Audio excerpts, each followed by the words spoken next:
कभी कभी किसी गांव की शांत मिट्टी में कुछ ऐसी कहानियां छुपी होती हैं जो दिखाई नहीं देती, पर हवा की धीमी सरसराहट में सुनाई दे जाती है। कहानियां किसी बच्चे की अधूरी पुकार की, किसी मां की थकी हुई प्रार्थना की, और उस रोशनी की जो बुझी नहीं थी, बस छिप गई थी। आज की कहानी भी कुछ ऐसी ही है, धीमी, कोमल, रहस्यमयी, जैसे किसी पुरानी दीवार में कैद एक ऐसी सांस जो वर्षों बाद आखिरकार बाहर आने की हिम्मत जुटा पाती है। आइए धीरे धीरे इस सफर में मेरे साथ चलिए। सुकर्मा और सरलता का वरदान। धीरे से कहा गया एक सच जो किसी पुरानी दीवार की दरार की तरह अंदर उतर जाए और चुपचाप फिर उभर आए। गांव का नाम छोटा था, नीम गांव, पर उसकी हवा बड़े किस्सों जैसी गहरी थी। सुबह की धूप जब खिड़की की पुरानी लकड़ी पर पड़ती तो उस पर सूखे धूल के कण नाचते हुए दिखते, मानो हर कण किसी बीते हुए दिन की चिट्ठी पढ़ रहा हो। सुकर्मा का घर रास्ते के मोड़ पर था।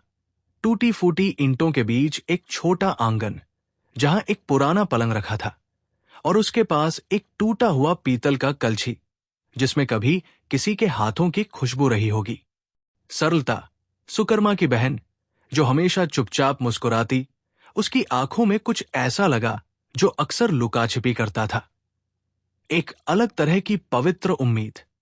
सुकर्मा का दिन मजदूरी में बीतता। उसकी हथेलियां थकी हुई, पर आंखों में एक अजीब सी तेजी थी, जैसे रात के ऊपर चांद की एक पतली सी किरण जो हर अंधेरे को तोड़ने की हद तक नहीं, पर धीरे से स्पर्श करके वापस चली जाती। गांव के लोग कहते थे कि सुकर्मा के पास एक छोटी सी खास चीज है, कोई वरदान नहीं, पर एक तरह की सूक्ष्म शक्ति जो उसने खुद अपने अंदर महसूस की थी। किसी के दुख में बैठकर भी उसे हल्का कर देने की नाजुक कला। लोग इसे किस्मत नहीं कहते, पर जो किसी दिन उसकी बनाई छोटी सी रोटी चखते, वे कहते कि उसमें किसी तरह की शांति है जो कहानियों से आती है, मौन से आती है। सुकर्मा और सरलता का घर एक ही छत के नीचे था और उनके बीच एक पुराना तिजोरी सा सन्नाटा रहता, जिसमें कभी गुलदस्ते के नोट, कभी अधपड़ी चिट्ठियां मिलती। चिट्ठियां जिनके किनारों पर हल्का सा धूल का रंग जम चुका था और पन्नों में कुछ उखड़े हुए शब्द थे, जैसे किसी ने बीच में ही कहानी रोक दी हो। सुकर्मा अक्सर उस तिजोरी को देखता, पर खोलता नहीं, जैसे कोई चोट जिसे बार बार नहीं छुआ जाता। गांव में एक दिन हवा बदली हुई आई। लोगों ने देखा कि काली घटाएं दूर पहाड़ों के पार जमा हो रही थी और हल्की सर्दी ने दरवाजों की कुंडी पर जमी रुग्णता को और ठोस कर दिया। उसी शाम एक अनजान सा आदमी आया। नहीं, अनजान सड़कों पर अक्सर लोग आते थे, पर यह आदमी कुछ अलग था। उसकी आंखों में एक किताब जैसी परत थी और हाथ में एक गुनासा कपड़ा लपेटा हुआ था, जिसमें कुछ फसल के बीज नहीं, बल्कि छोटे छोटे धातु के टुकड़े थे। उसने सुकर्मा से कहा कि उसे गांव के एक पुराने कुएं की तलहटी में एक चीज मिली है, कुछ ऐसा जिससे गांव की पुरानी यादें फिर से जाग सकती है। सुकर्मा की उंगलियां झटकर उस कपड़े को छू गई।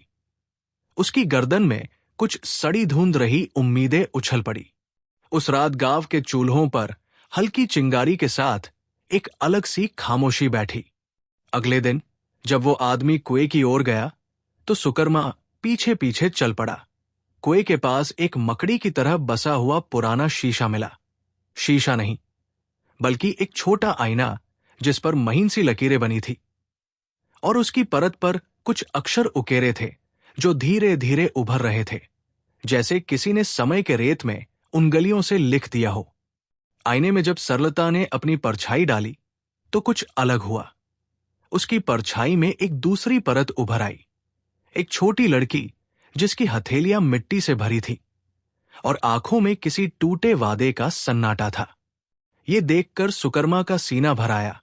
उसने समझा कि यह सिर्फ कोई पुराना शीशा नहीं, बल्कि एक प्रकार की यादस्पंदन है जो बीते हुए दर्द और छोटी छोटी खुशियों को समेटे रखता है और जरूरत पड़ने पर उसे सामने ले आता है। उसी क्षण गांव में कुछ पुरानी कहानियां फिर रुक रुक कर चलने लगी।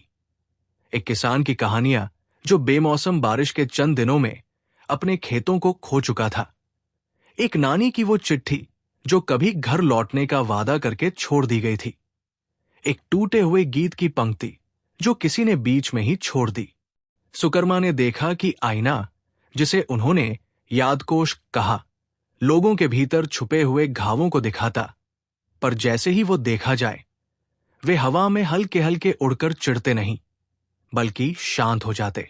उसमें एक अनोखी शक्ति थी।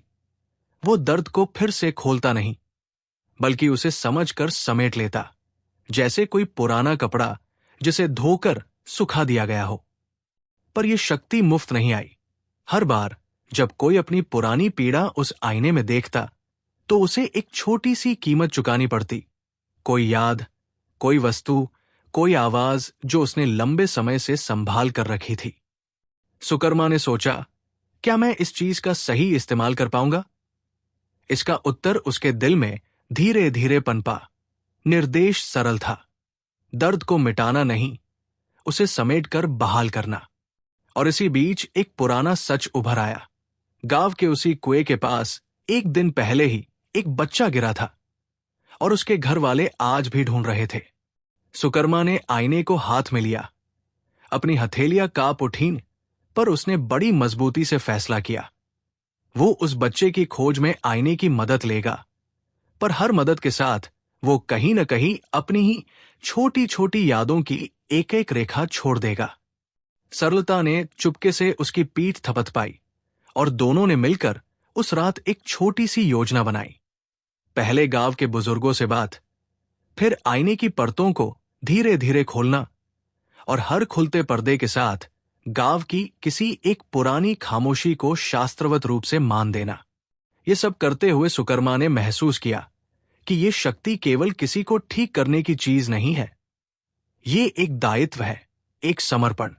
उसकी नींदें अब गहरी और थोड़ी हल्की सी थी, जैसे किसी ने रात भर उसके कंधों का बोझ उठा लिया हो। पर सुबह एक नई उम्मीद की किरण ने उसकी आंखों को खोज लिया। उस सुबह जब नई उम्मीद की किरण उसकी आंखों को खोज रही थी, सुकर्मा ने महसूस किया कि रात ने कुछ अनकहे बोझ धो दिए हैं। पर आईने की परतें अभी भी उसके हाथों में गर्म सांसों की तरह धड़क रही थी। उसने उसे धीरे से कपड़े में लपेटा और आंगन के बाहर खड़े नीम के पेड़ को आखिरी बार देखा, मानो उससे किसी पुरानी ताकत की दुआ ले रहा हो। सरलता चुपचाप उसके पीछे खड़ी रही। उसकी आंखों में हल्की चिंता थी, पर साथ ही विश्वास की एक लंबी नदी भी बह रही थी। जैसे उसे पता हो कि आगे का रास्ता मुश्किल है, पर उनके कदमों में एक अनोखी स्थिरता है। गांव के बुजुर्ग जब चौपाल में बैठे थे तो उनकी आंखों में धूप की टूटती परछाइयां दिखाई दे रही थी। सुकर्मा ने उनके सामने आईना रखा, पर खोला नहीं। बस इतना कहा कि ये यादें जगाता है, पर यादें मांगता भी है। बुजुर्गों ने एक दूसरे को देखा और हवा में एक अजीब सी फुसफुसाहट फैल गई, जैसे किसी ने पुराने सूखे पत्तों को हल्के से छुआ हो। उनमें से एक बूढ़े ने कहा कि गायब हुआ बच्चा शायद कुएं के पास किसी ऐसी जगह फंसा हो जहां गांव के लोग कई सालों से नहीं गए। एक पुराना तहखाना जिसे कभी अनाज रखने के लिए बनाया गया था, पर अब उसका दरवाजा आधा धंस चुका था। यह सुनकर सुकर्मा के भीतर एक हल्का कंपन सा हुआ। आईने की सतह उसके हाथ में गर्म होने लगी, जैसे वह किसी दिशा की ओर इशारा कर रहा हो। वो तुरंत वहां पहुंचा। तहखाने का पुराना लकड़ी का फ्रेम टूटकर झुका हुआ था और उसके ऊपर बेलों की पतली पतली शाखाएं लिपटी हुई थी, जिनमें से हवा गुजरती तो एक धीमी कराह जैसी आवाज आती।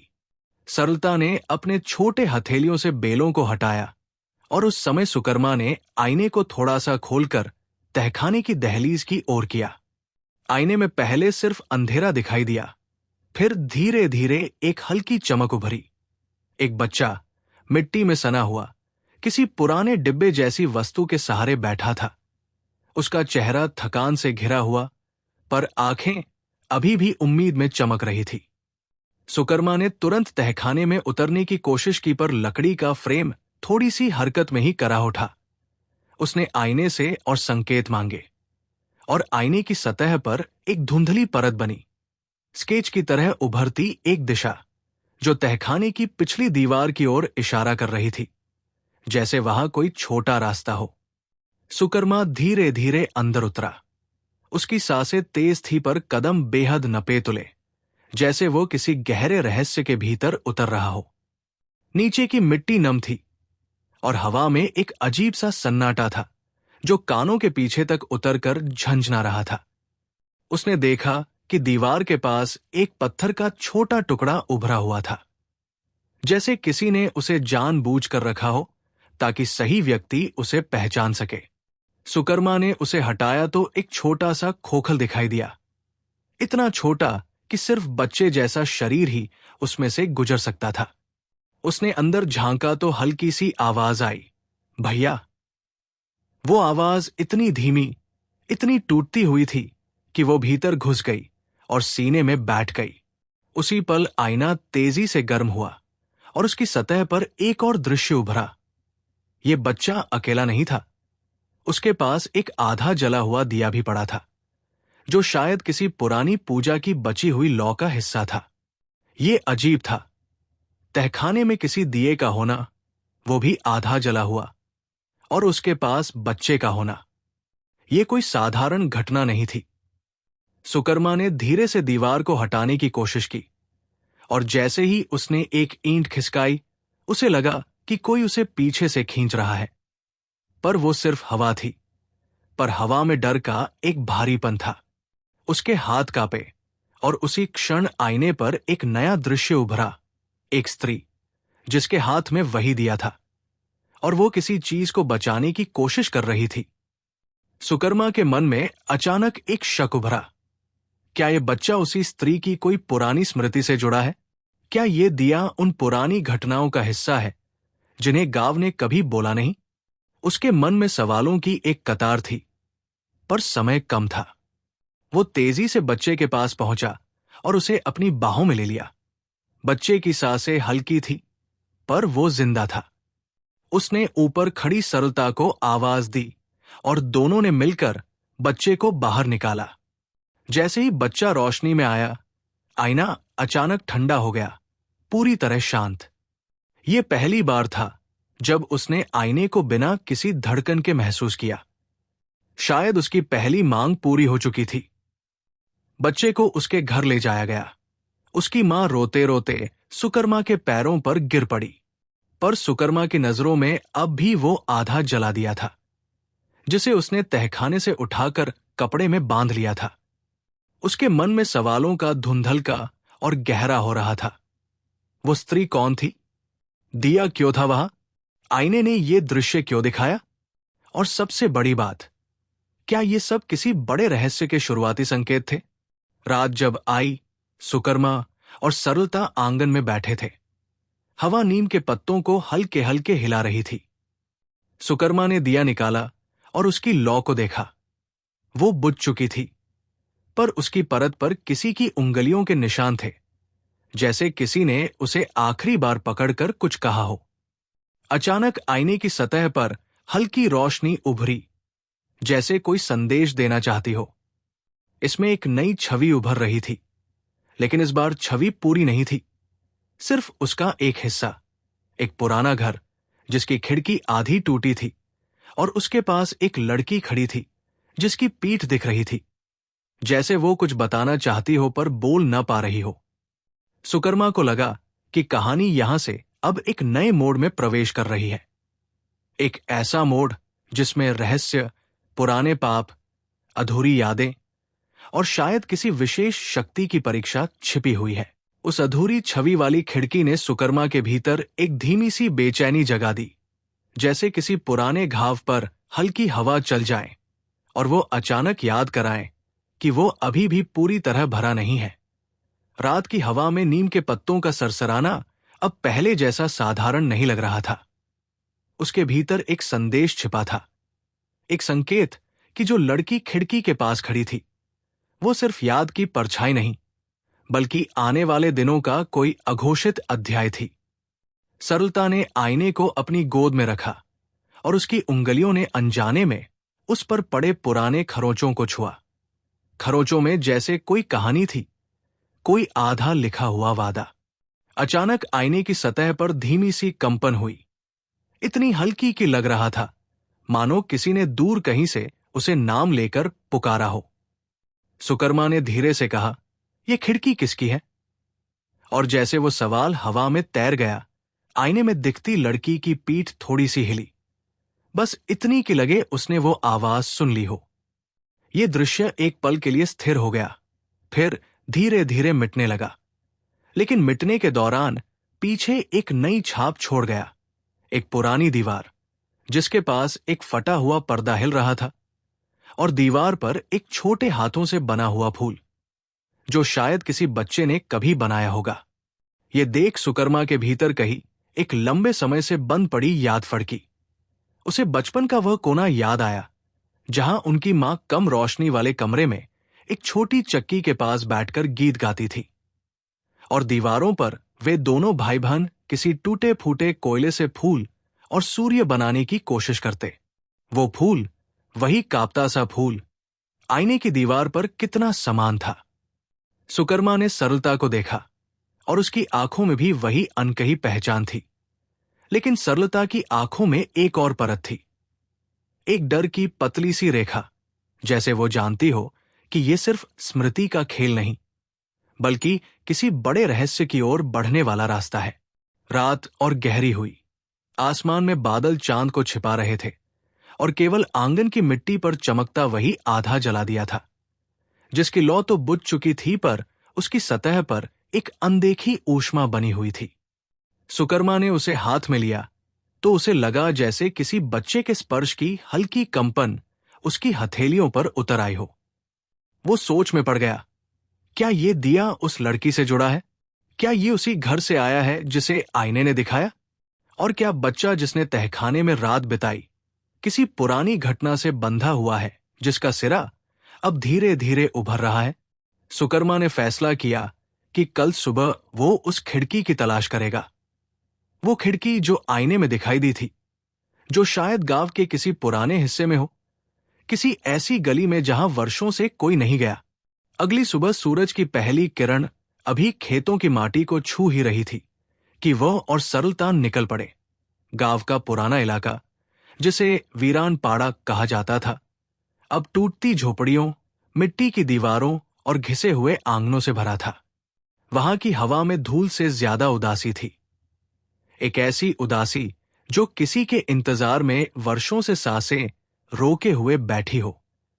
सुकर्मा आईने को अपने कपड़े में लपेटे लिए हुए था, और हर कुछ कदमों बाद उसे लगता कि हवा का तापमान बदल रहा है, कभी गर्म, कभी ठंडा, जैसे कोई अदृश्य चीज उनका मार्गदर्शन कर रही हो।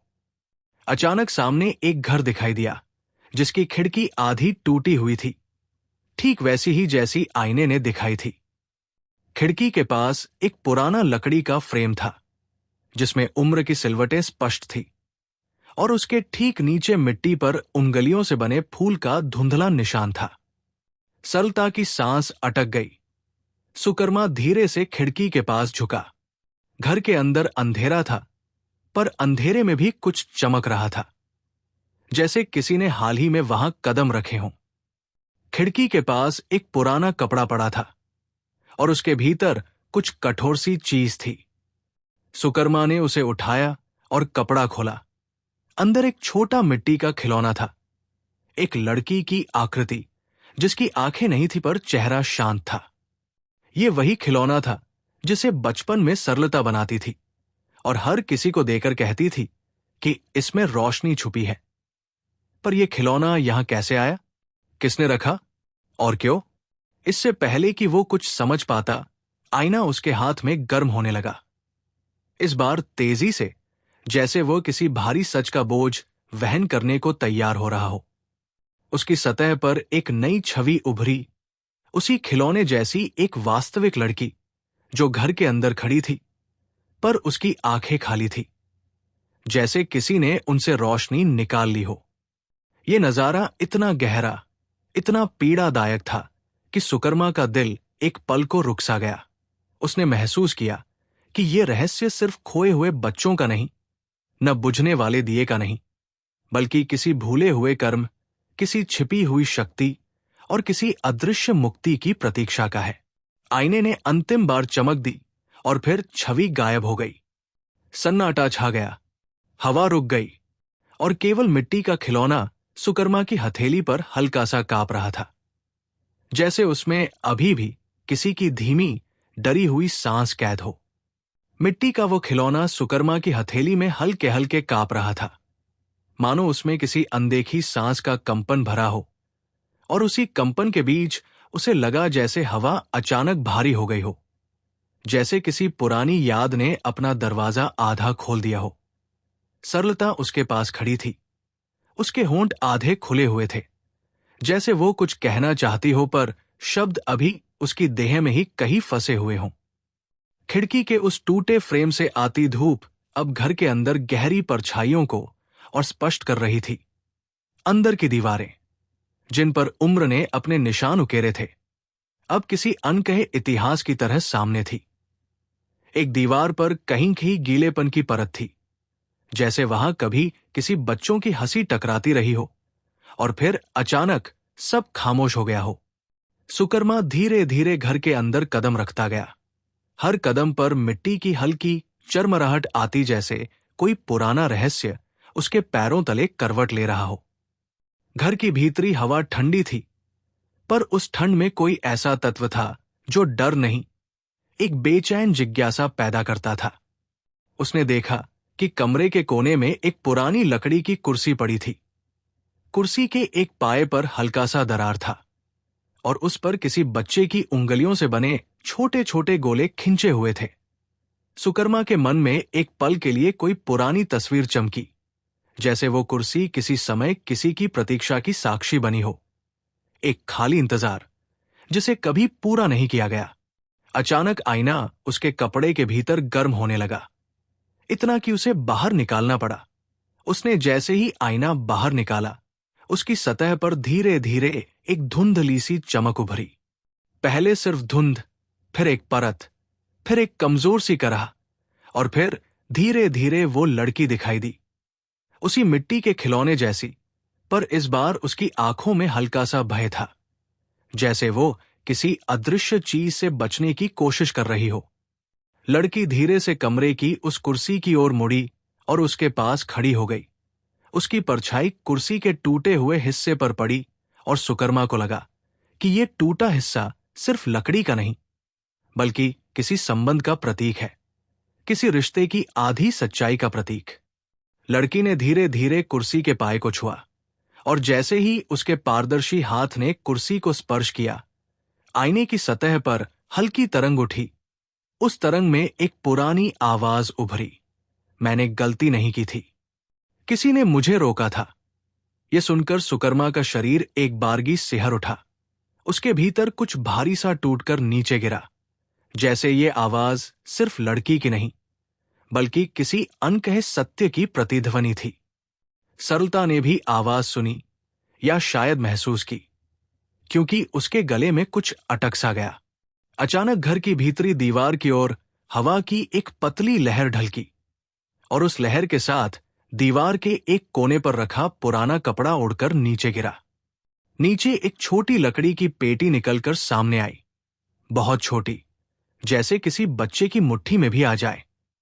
सुकर्मा झुककर उसे उठाने लगा तो उसे महसूस हुआ कि पेटी बहुत हल्की है, पर उसके अंदर कुछ ऐसा है जो हवा से भी अधिक भारी भाव लिए बैठा है। उसने पेटी खोली।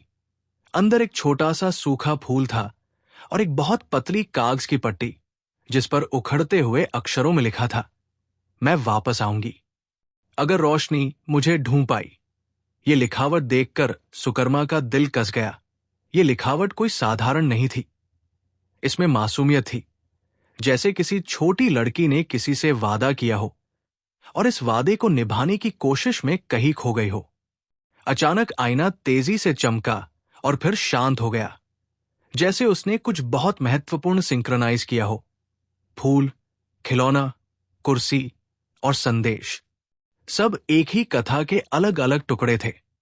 सुकर्मा को महसूस हुआ कि ये लड़की अकेली नहीं थी। उसके पीछे एक कहानी थी जिसमें कोई अधूरी लौ, कोई टूटा संबंध और किसी पुराने कर्म की परछाई बसी थी। वो बाहर निकला तो हवा बदल चुकी थी। अब हवा में एक हल्की गंध थी, जैसे किसी पुराने चूल्हे की बुझी हुई राख, जिसमें कोई उम्मीद धीरे धीरे फिर से गर्म होने की चाह रखती हो।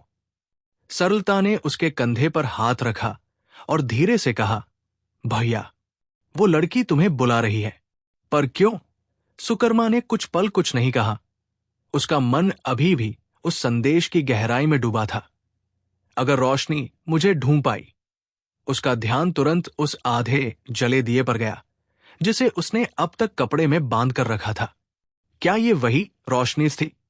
क्या ये दिया किसी प्रतीकात्मक शक्ति से जुड़ा था जो उस लड़की की स्मृति को जगाने की चाबी थी? और सबसे बड़ा सवाल, वो लड़की कहाँ थी? क्या वो गांव में कहीं थी, या सिर्फ आईने की सत्ता में कैद एक पुरानी पुकार थी? अचानक आकाश में बादल गहरे हुए, परंतु बिना किसी तूफान के, सिर्फ एक भारी मौन के साथ। इस मौन में मिट्टी का खिलौना फिर कांपा, जैसे किसी का ध्यान उस पर गया हो। कुर्सी की दरार, खिलौने की आंखें, सूखा फूल, ये सब एक रहस्य के 3 ताले थे। और उनके सामने खड़ा सुकर्मा अब सिर्फ एक मजदूर नहीं, बल्कि इस रहस्य को खोलने के लिए चुना गया कोई अदृश्य संरक्षक था। उसने फैसला किया कि अब उसे उस लड़की की कहानी को पूरा करना होगा, चाहे इसके लिए उसे अपनी कुछ निजी यादें भी उस आईने को चढ़ानी पड़े। वो जानता था, ये यात्रा अब सिर्फ खोज नहीं, बल्कि मुक्ति की प्रक्रिया है। किसी और की नहीं, शायद उसकी अपनी भी। उस रात जब सब कुछ शांत हो गया और नीमगांव की गलियों में सिर्फ कुत्तों की दूर से आती भौंक और कहीं कहीं परिंदों की बेचैन फड़फड़ाहट रह गई, सुकर्मा मिट्टी के आंगन में बैठा उस आधे जले दिए को अपनी हथेलियों में थामे रहा। दिए की परत पर उंगलियों का वो धुंधला सा निशान अब पहले से तेज महसूस हो रहा था, जैसे किसी ने समय की परतों से होकर उसे छूने की कोशिश की हो। और इस स्पर्श में एक अजीब सी विनती छिपी थी, जैसे कोई कह रहा हो, मुझे पूरा कर दो, मैं यही हूं, पर अधूरी हूं। सरलता उसके पास धीमे कदमों से आई और उसके बगल में बैठ गई, लेकिन उसने कुछ भी नहीं पूछा। उसने सिर्फ अपनी हथेलियां जमीन पर टिकाई, जैसे वो धरती से कुछ सुनने की कोशिश कर रही हो। हवा में दूर कहीं से बांसुरी जैसी एक हल्की आवाज आई, बहुत हल्की, जैसे किसी भूली हुई याद के भीतर कोई स्वर अनाथ पड़ा हो और अब बाहर आना चाहता हो। सुकर्मा ने आंखें बंद की और उस आवाज के साथ उसे लगा कि आईने के भीतर वो लड़की, वही मिट्टी के खिलौने जैसी आंखों वाली लड़की, धीमे धीमे उसकी ओर मुड़ रही है। उसने आईना खोला। पहले तो सिर्फ मन धुंध, फिर धीरे धीरे कमरे जैसा दृश्य उभरा। वही पुराना कमरा, वही टूटी कुर्सी, वही पर्दा, पर इस बार खिड़की के बाहर किसी की परछाई हिल रही थी। परछाई इतनी नाजुक थी कि लगता था जैसे हवा से ही बनी हो, लेकिन उसका रुख घर के भीतर था, जैसे वो अंदर आना चाहती हो पर किसी अदृश्य दीवार में अटक गई हो। सुकर्मा ने आहिस्ता से आईने की सतह को अपनी उंगलियों से हल्का स्पर्श दिया और उसी क्षण परछाई के भीतर हल्की आंखें बनी, डर से भरी हुई पर उम्मीद से भीगी हुई। लड़की जैसे कह रही हो, मुझे दिखता है तुम मुझे ढूंढ रहे हो, पर तुम अकेले नहीं हो। और उसी पल आईना तेजी से कांप उठा, इतना कि सरलता ने घबराकर उसे थामने की कोशिश की, पर सुकर्मा ने उसे अपने हाथों में कसकर पकड़े रखा। वो जानता था कि ये कांपना डर नहीं, किसी गहरी याद का द्वार खुलने का संकेत था।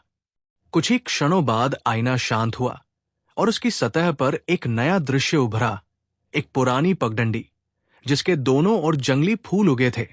फूलों पर हल्की ओस थी, पर ओस के भीतर कुछ अजीब था। वो हल्की सी रोशनी छोड़ रही थी, मानो उस रोशनी का संबंध उसी अधूरे दिए से हो जो सुकर्मा की हथेली में बंद था।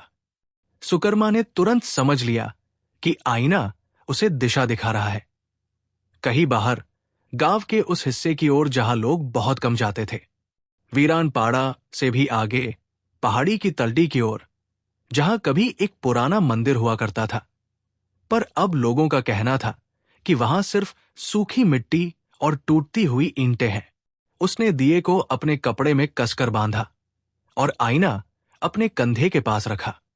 सरलता ने उसके हाथ को थामा और कहा, चलो, प्रकाश वही है जहां उसका इंतजार सबसे पुराना है। दोनों बाहर निकले। रात का अंधेरा अब पहले से ज्यादा घना था, जैसे हवा जानती हो कि वे किसी गहरे रहस्य की ओर जा रहे हैं। रास्ता संकरा था और पेड़ों की छायाएं उनके कदमों के साथ हिल रही थी, जैसे कोई अनदेखा कारवां उनके पीछे चल रहा हो। पगडंडी पर पहुंचते ही हवा का तापमान बदल गया। गर्म सांसें ठंडी हुई और ठंड में हल्की गर्मी का स्पर्श आया। यह स्पर्श किसी इंसान का नहीं था, बल्कि किसी अदृश्य शक्ति का था जो उन्हें रास्ता दिखा रही थी।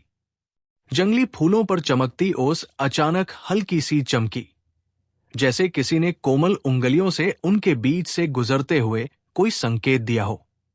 उस चमक में लड़की की आकृति फिर उभरती दिखी, इस बार सिर्फ आईने में नहीं, बल्कि आसपास की हवा में भी। उसके कदमों के निशान मिट्टी पर नहीं दिखते थे, पर फूल उसके गुजरने के बाद धीमे से झुक जाते थे, मानो किसी आधी दुनिया से आई हुई आत्मा ने उन्हें स्पर्श किया हो। सुकर्मा और सरलता आगे बढ़ते गए, और जैसे जैसे वे आगे बढ़ते, दिए की बुझी लौ के भीतर कहीं कोई हल्की गर्मी फिर से उठने लगी, जैसे वो जागना चाहता हो, जैसे वो कहना चाहता हो कि कहानी अब किसी अंधे मोड़ पर नहीं रुकेगी। अचानक पगडंडी एक खुले मैदान में खत्म हुई। मैदान इतना शांत कि हवा भी वहां घबराकर धीमी चलती थी। मैदान के बीचों बीच एक टूटा हुआ चबूतरा था, शायद कभी मंदिर का हिस्सा रहा होगा। चबूतरे के पास मिट्टी में एक छोटा गड्ढा बना था और उसके अंदर किसी के पांव के हल्के हल्के निशान थे, बहुत छोटे, जैसे किसी बच्चे के। सुकर्मा के दिल में एक पल को दर्द की लहर दौड़ी। क्या ये उसी लड़की का संकेत था? क्या वो यहां कभी आई थी, या क्या वो अभी भी यही कही थी, बस दिखाई नहीं दे रही थी? तभी आईना चमका, इस बार तेजी से, लगभग चौंकाने वाला। उसकी सतह पर एक गहरी छवि उभरी। वही लड़की, चबूतरे पर बैठी हुई, उसके हाथ में एक अधूरी माला थी और उसकी आंखों में एक ऐसी प्यास थी जिसे केवल प्रकाश बुझा सकता था। उसने सुकर्मा की ओर देखा, सीधे, पहली बार, और आंखों में ये लिखा था, मुझे पूरा करो, वरना मैं यहां रह जाऊंगी। अधूरी, और उसी क्षण पूरा मैदान अचानक ठंडा हो गया, जैसे समय ने खुद अपनी सांस रोक ली हो। दिया सुकर्मा के कपड़े में हिला, उसकी परत में फिर से हल्की गर्माहट उठी। वो जान गया, ये लड़की उसकी नियति का हिस्सा है और उसका दर्द उसकी जिम्मेदारी। और पहली बार उसे महसूस हुआ कि ये यात्रा केवल किसी खोई हुई आत्मा को ढूंढने की नहीं, बल्कि उसकी मुक्ति का मार्ग बनाने की है। मैदान की उस अचानक उतर आई ठंडक में, जहां हवा अपनी ही सांसों के कंपन से कांप रही थी, सुकर्मा ने देखा कि चबूतरे पर बैठी लड़की की आकृति धीरे धीरे धुंधली होने लगी, जैसे वह किसी बीच रास्ते में फंसी हुई स्मृति हो, जो न पूरी तरह संसार में है, न पूरी तरह कहीं। और उसकी आंखों में जो अधूरी प्यास थी, वो अब और गहरी दिख रही थी, मानो उसने वर्षों से कोई उजाला नहीं देखा हो। और उसी क्षण दिया, जो सुकर्मा के कपड़े में बंधा था, अचानक गर्म होने लगा, इतना गर्म कि उसके पोरों में एक हल्की जलन उठी। पर यह जलन भय नहीं, किसी संकेत का रूप थी, जैसे दिया कह रहा हो कि वो कुछ याद कर रहा है, किसी पुराने बंधन, किसी अनसुने वादे को। हवा धीरे धीरे घूमकर चबूतरे के चारों ओर मंडराने लगी और उसके बीचों बीच मिट्टी पर एक हल्की सी आकृति उभरी, मानो किसी ने अपने पैरों के ठहराव से मिट्टी की सांसें रोक दी हों। इन निशानों में कुछ था, कुछ ऐसा जो लड़की के दर्द से कहीं ज्यादा पुराना था, किसी लंबे समय से छुपे सत्य जैसा। सरलता चबूतरे के करीब आई और उसने मिट्टी को छुआ। मिट्टी पहले ठंडी थी, पर उसके स्पर्श के साथ गर्म हुई। मानो धरती खुद कुछ कहना चाहती हो। उसी क्षण आईना चमक उठा, पर इस बार उसमें कोई दृश्य नहीं उभरा। उसकी सतह पर हल्की हल्की तरंगें उठीं, जैसे वो संघर्ष कर रहा हो किसी स्मृति को हर रूप में बाहर लाने के लिए। ये देखकर सुकर्मा समझ गया कि शायद अब वो समय है जब आईने को वो देन देनी पड़े जो वो मांग रहा है। कोई याद, कोई छोटा हिस्सा, कोई निजी पीड़ा जिसकी कीमत पर यह रहस्य खुलेगा। उसने आंखें बंद की और अंदर से एक गहरा दर्द उभर आया। उन दिनों का दर्द जब मां की मृत्यु के बाद उन्होंने पहली बार भूखा सोना पड़ा था। वो रात जब सरलता खिड़की के पास बैठकर अपनी मुट्ठियां सीने से लगाए रोई थी और वो खुद छोटा सा बच्चा चुपचाप उसका सिर थपथपाता रहा था। ये एक ऐसी याद थी जिसे उसने कभी बाहर नहीं आने दिया था, लेकिन आज किसी अनदेखी शक्ति के सामने वो याद अपनी जंजीरें खोल रही थी। उसने आईने की सतह को थामा और अपनी आंखों से गिरती वो पहली बूंद उस पर टपकने दी।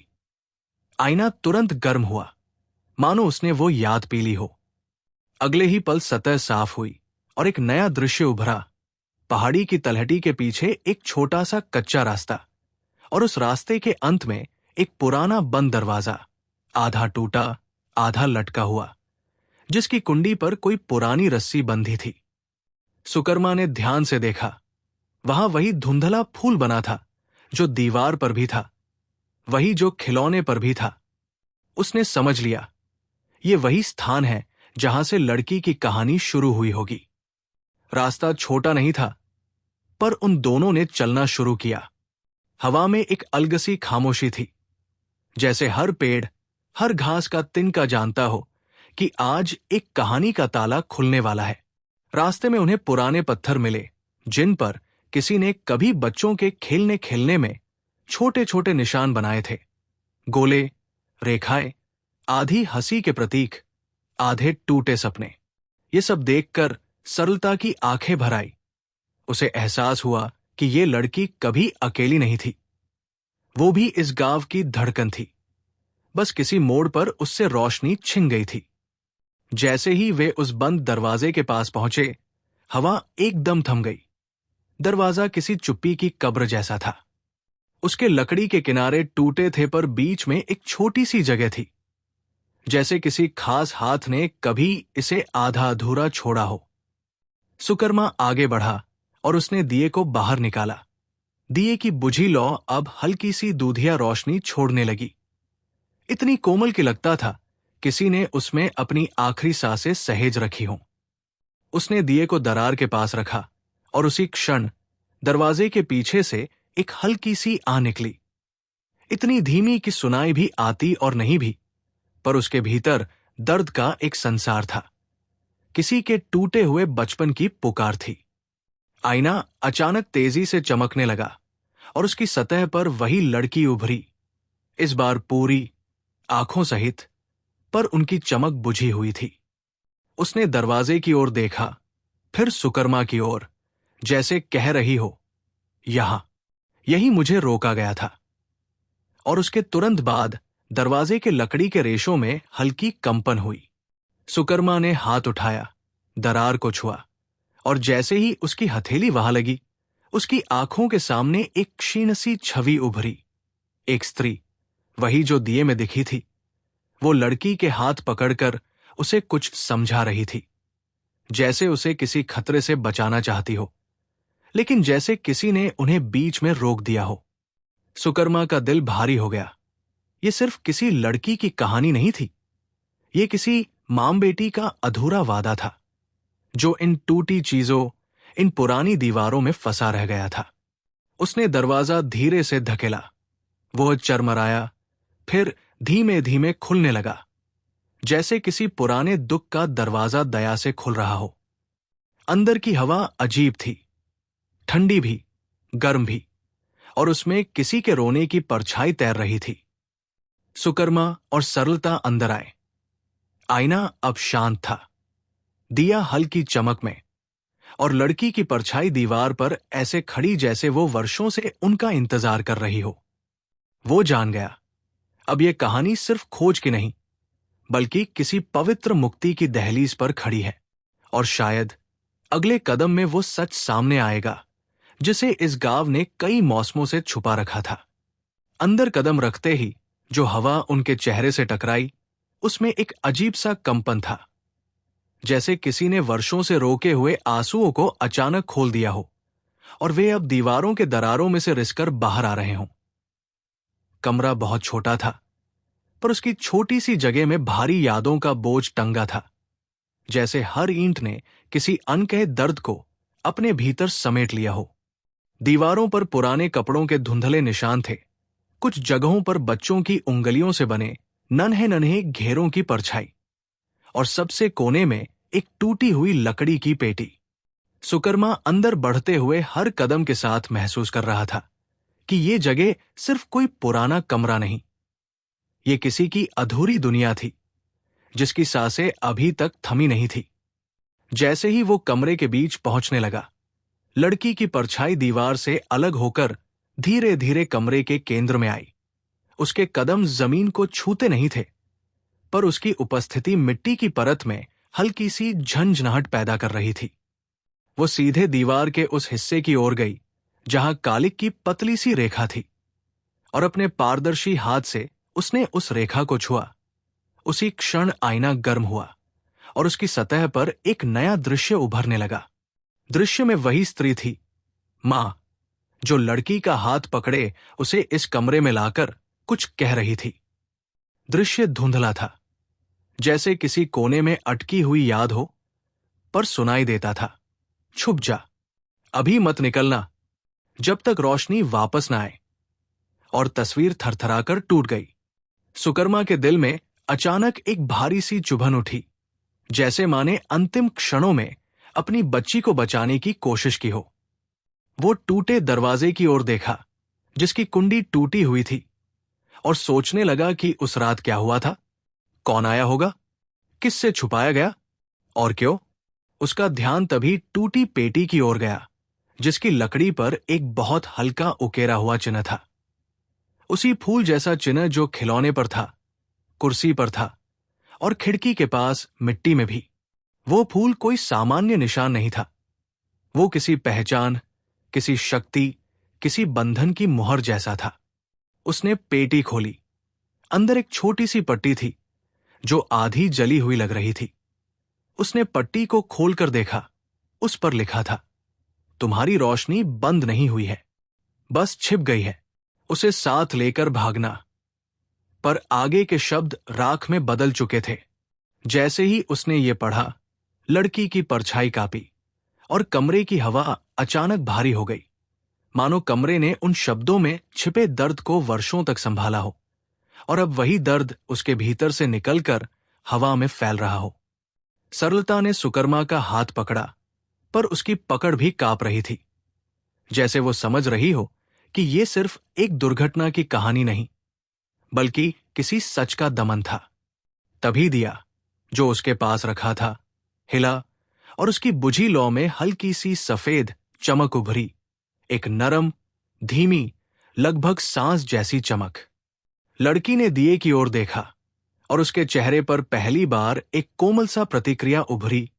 वो कुछ चाह रही थी, कुछ मांग रही थी, मानो वो कह रही हो, ये मेरी मां की आखिरी रोशनी थी। और ये सुनते ही सुकर्मा को लगने लगा कि ये दिया सिर्फ कोई वस्तु नहीं, ये उस वादे का हिस्सा था जिसे उस स्त्री ने अपनी बच्ची के लिए छोड़ा था। तब कमरे की पिछली दीवार के पास की मिट्टी हल्की सी धंसी, मानो वहां कुछ सालों से दबा हुआ हो। सुकर्मा झुककर उस जगह को साफ करने लगा। मिट्टी हटती गई और नीचे एक पुराना कपड़ा निकला, गहरा, धूल और राख से भरा हुआ। उसने उसे खोला। अंदर एक छोटा सा ताबीज था, जिसकी सतह पर वही फूल था, पर इस बार फूल के बीच एक बहुत छोटी सी हल्की चमक अटकी थी, बहुत कमजोर पर जीवित। आईना इस दृश्य को देखते ही कांपा, धीरे पर निरंतर, जैसे उसने ताबीज को पहचान लिया हो। उसी क्षण आईने की सतह पर दृश्य चमकने लगे, छोटे छोटे, टूटे फूटे, पर इतने गहरे कि उनके भीतर किसी रहस्य की सच्चाई खून जैसी गर्म थी। सुकर्मा उनमें से एक दृश्य पर रुका। वो देख रहा था कि लड़की की मां इस कमरे में किसी से लड़ने की कोशिश कर रही है। कोई परछाई, बहुत भारी, बहुत अंधेरी, उनके सामने खड़ी है। मां बच्ची को छुपाने की कोशिश कर रही है, कुछ कह रही है, पर आवाज सुनाई नहीं देती। अचानक लड़की मां के हाथों से छूटती है और दृश्य टूटकर गायब हो जाता है। कमरा और ठंडा हो गया, जैसे किसी ने उसकी सांसें चुरा ली हों। लड़की की परछाई अब दिए के पास खड़ी थी, शांत, पर उसकी आंखों में एक विनती थी। वो ताबीज की ओर इशारा कर रही थी, धीमे से, जैसे कह रही हो, इसे खोलो, इसमें वो सच है जिससे मैं पूरी हो जाऊंगी। और उसी क्षण हवा कमरे के अंदर गोलाई में घूमने लगी, इतनी धीमी कि कमरे की पुरानी मिट्टी उसमें फुसफुसाने लगी। सुकर्मा ने ताबीज को हाथों में लिया। वो गर्म था, जैसे किसी ने अभी अभी उसे पकड़ा हो। उसकी सतह पर वो फूल हिलसा रहा था, जैसे उसमें कोई सांस रनक रही हो।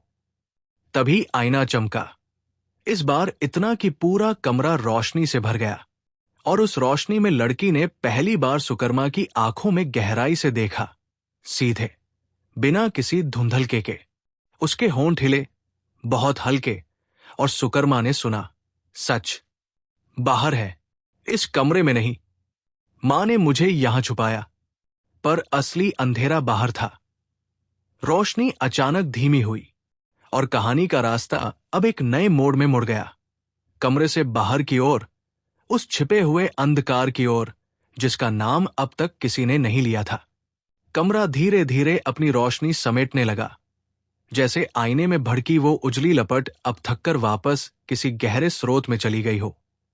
और उसके जाते ही कमरे की दीवारें फिर उसी पुरानी सांसों की खामोशी में लौट आई। लेकिन उस खामोशी के नीचे अब एक नई बेचैनी थी, जैसे किसी ने लंबे समय से बंद रखे सच की गठरी को अचानक खोल दिया हो, और उसकी पहली परत सुकर्मा और सरलता के पैरों के पास गिर पड़ी हो। लड़की की परछाई दिए के पास खड़ी थी, लेकिन अब वो पहले जैसी धुंधली नहीं दिख रही थी। उसके चेहरे पर एक गहरी उदासी थी, और आंखें किसी खोए हुए क्षण को ढूंढ रही थी। उसने ताबीज की ओर इशारा किया, और उसकी उंगलियों के कंपन में एक ऐसी बेचैनी थी जो सुकर्मा के दिल तक उतरती महसूस हुई, जैसे वो कह रही हो कि उसके मां के छोड़े हुए इस ताबीज में वह चाबी है जो उसकी अधूरी पुकार को खोल सकेगी। लेकिन इससे पहले कि वो ताबीज खोलने का साहस जुटा पाता, कमरे की मिट्टी में अचानक एक हल्का सा खिसकाव हुआ, जैसे कोई धीमा कदम, बहुत धीमा, किसी पुरानी कहानी की आवाजें लेकर अंदर आया हो। सरलता ने डर से सुकर्मा का हाथ थाम लिया, और तभी दीवार की ठीक पीछे से एक साया हिला, अंधेरा, भारी, लंबा, इतनी धीमी चाल से कि लगा जैसे वो वर्षों से यही इंतजार कर रहा था कि कोई दरवाजा फिर खुले, कोई कदम फिर इस भूले हुए कमरे तक पहुंच जाए। सुकर्मा का दिल जोर से धड़का, लेकिन लड़की ने अपनी परछाई उस साये की ओर उठाई।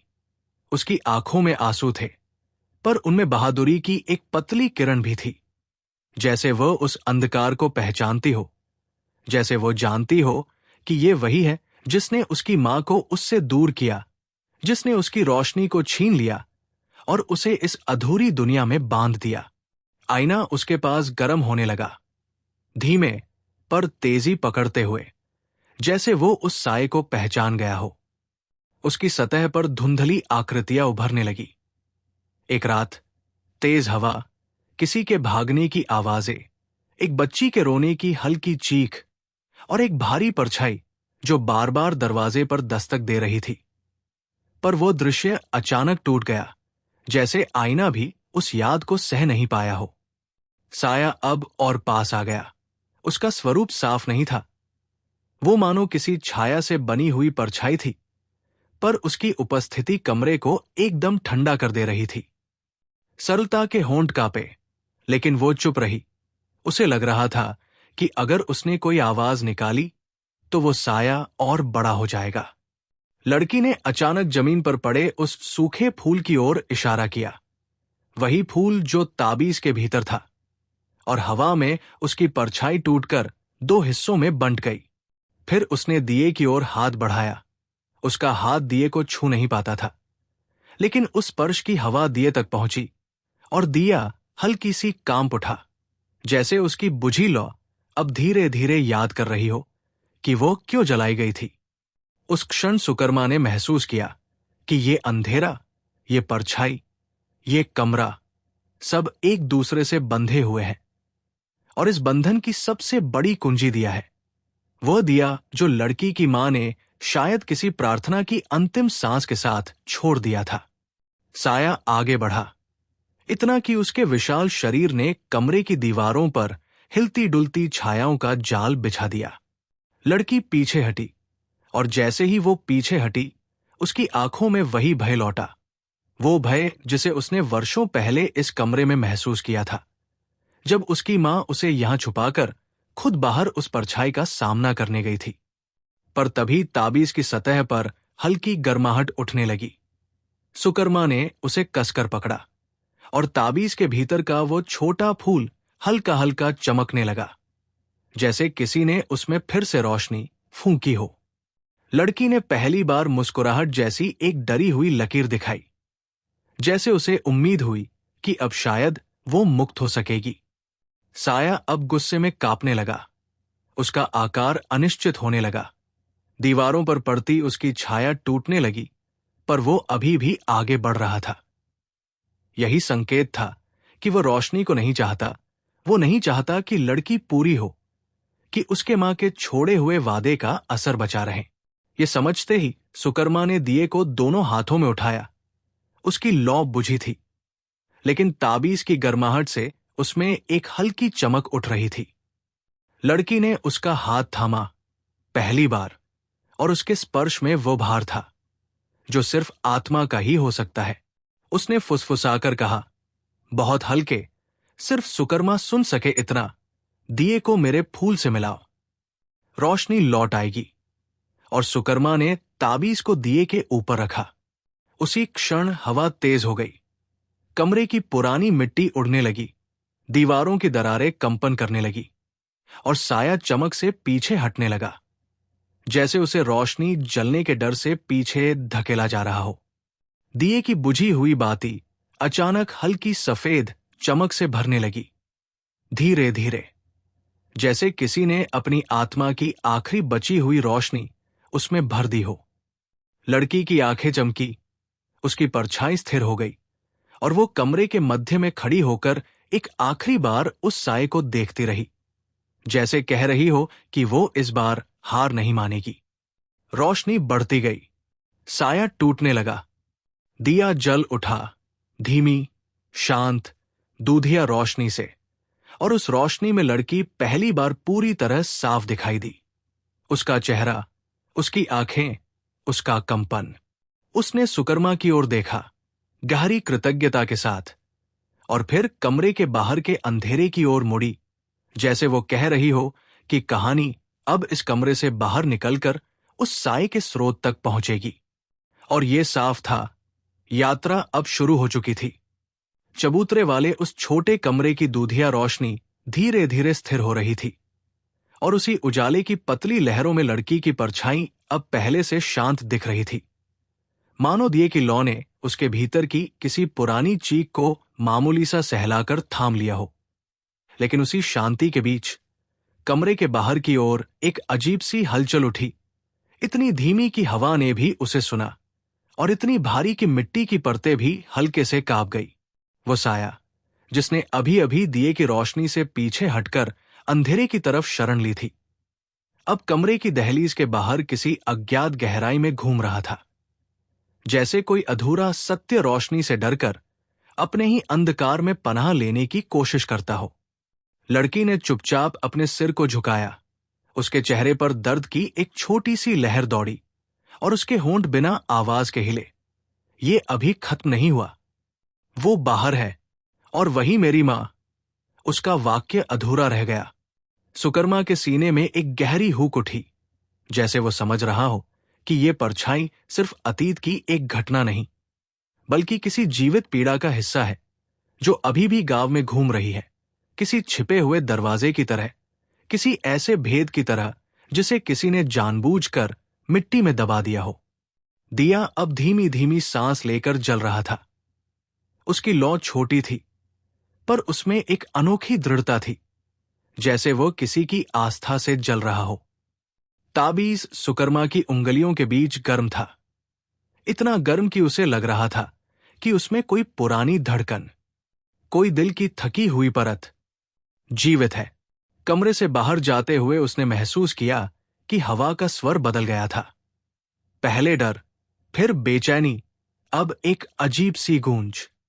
उस गूंज में उसे कदमों का बहुत हल्का शोर सुनाई दिया, किसी छोटे बच्चों जैसे कदमों का, पर उनमें थकान थी, जैसे वे वर्षों से चले जा रहे हों और कभी मंजिल तक पहुंच न पाए हों।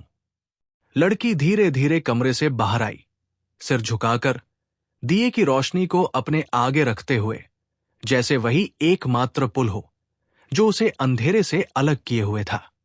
सरलता चुपचाप उसके पीछे चली और उसने हर कदम के साथ महसूस किया कि लड़की की उपस्थिति हवा में एक नर्म सी ठंडक छोड़ रही है, ऐसी ठंडक जिसमें आंसुओं की नमी भी थी और उम्मीद की हल्की महक भी। जैसे ही वे बाहर निकले, रात पूरी तरह बदल चुकी थी। आकाश में बादलों की परतें नीचे झुकाई थी और हवा भारी होकर पेड़ों की शाखाओं में अटकी हुई थी। दूर दूर तक केवल एक लंबा संकरा रास्ता दिख रहा था, वो रास्ता जो गांव के उस पुराने हिस्से से होकर जाता था जहां कभी कोई नहीं जाता।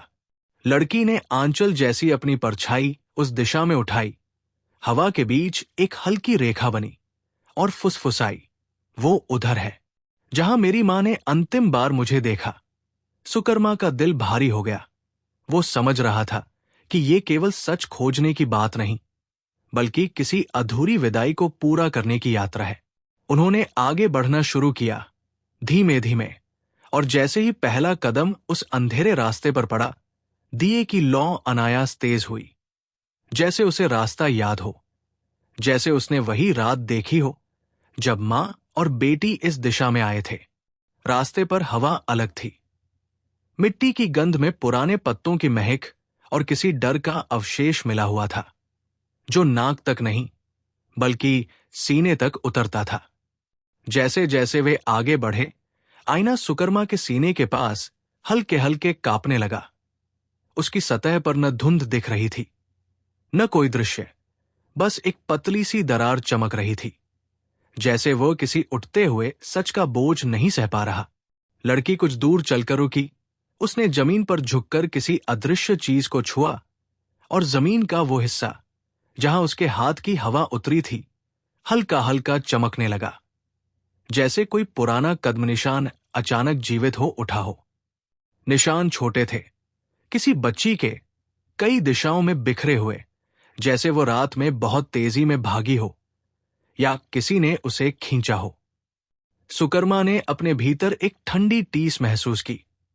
उसने लड़की की आंखों में देखा और उसकी आंखें कह रही थी, मैं भागी नहीं थी, मुझे खींचा गया था।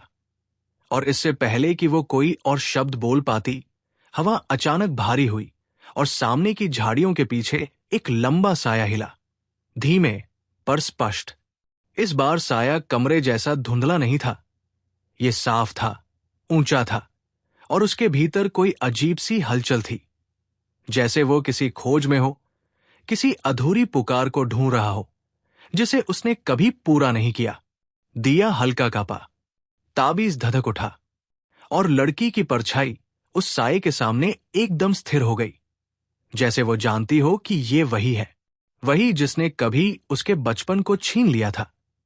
हवा में एक खामोशी फैल गई, जिसकी गूंज ने पूरी पगडंडी को सोख लिया, और उसी खामोशी में लड़की के होंठ कांपे, उसकी आंखों में दुख और साहस दोनों मिले हुए थे, और उसने कहा, यही यही मेरा डर है, यही वो रात है। और कहानी अब एक ऐसी दहलीज पर खड़ी थी जहां आगे सिर्फ सच था, बहुत पुराना, बहुत गहरा और बहुत काला। उस साये की ऊंची कांपती हुई आकृति पगडंडी के किनारे खड़ी थी, जैसे किसी भूले हुए पाप की परछाई वर्षों बाद फिर से अपने मूल रूप में लौट आई हो। हवा इतनी भारी हो गई कि पेड़ों की सूखी पत्तियां भी हिलने से डरने लगी, और उस खामोशी में लड़की की सांसें सुकर्मा की हथेली में रखे दिए की लौ के साथ एक अजीब सी लय में कांप रही थी, जैसे दोनों एक ही भय की भाषा समझ रहे हों। साया धीरे धीरे आगे बढ़ा, और उसके बढ़ते हर कदम के साथ जमीन की धड़कन बदलती महसूस होने लगी।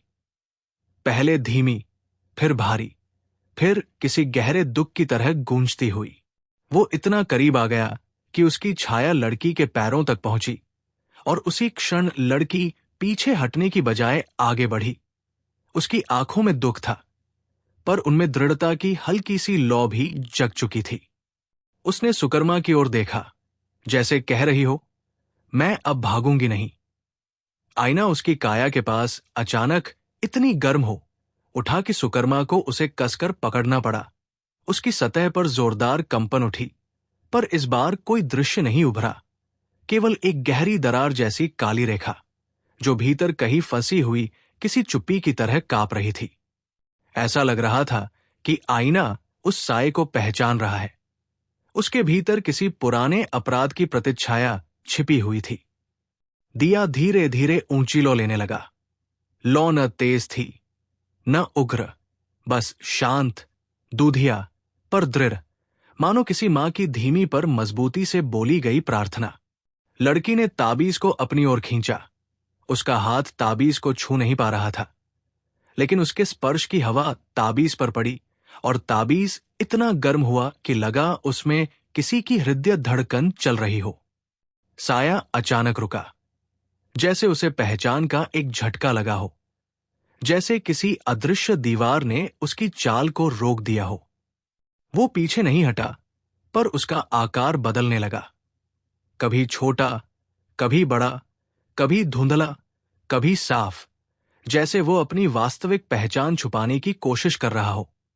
लड़की ने धीरे से कहा, इसने मुझे मेरे घर से खींचा था, उस रात मुझे मां से दूर किया था, ये मेरी मां को भी। पर वाक्य उसके गले में अटक गया। हवा का तापमान अचानक गिरा, इतना कि सरलता के उंगलियों के पोर ठंड से नीले पड़ने लगे।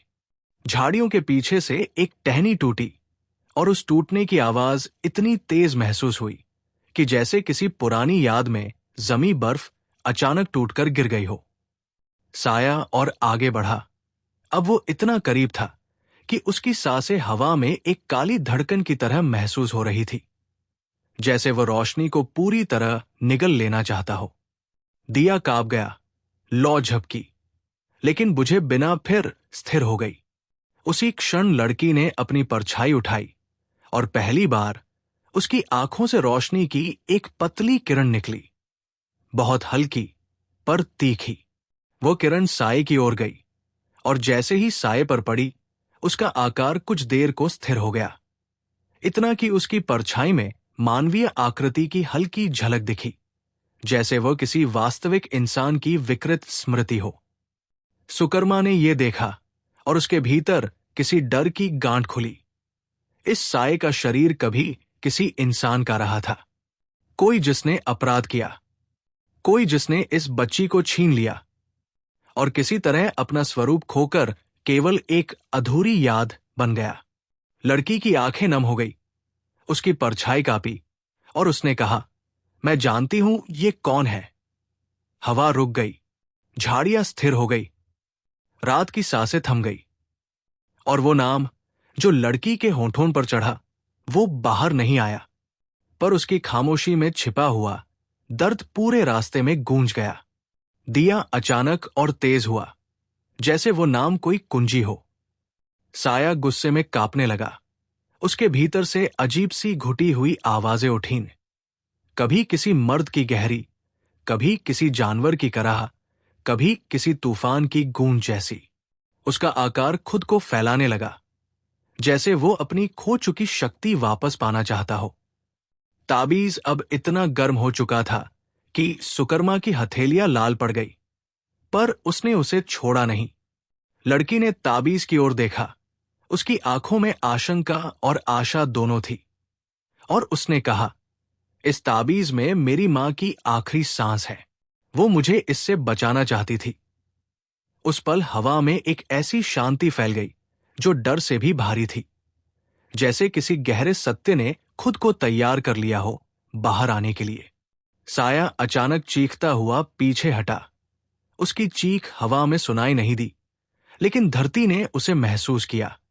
पेड़ों ने उसे हल्का हल्का कांपकर दोहराया। उसकी आकृति टूटकर धुंधली होने लगी, जैसे वो रोशनी की संगति बर्दाश्त नहीं कर पा रहा हो। लड़की ने अपनी परछाई उठाई और सीधे साए की तरफ बढ़ाई।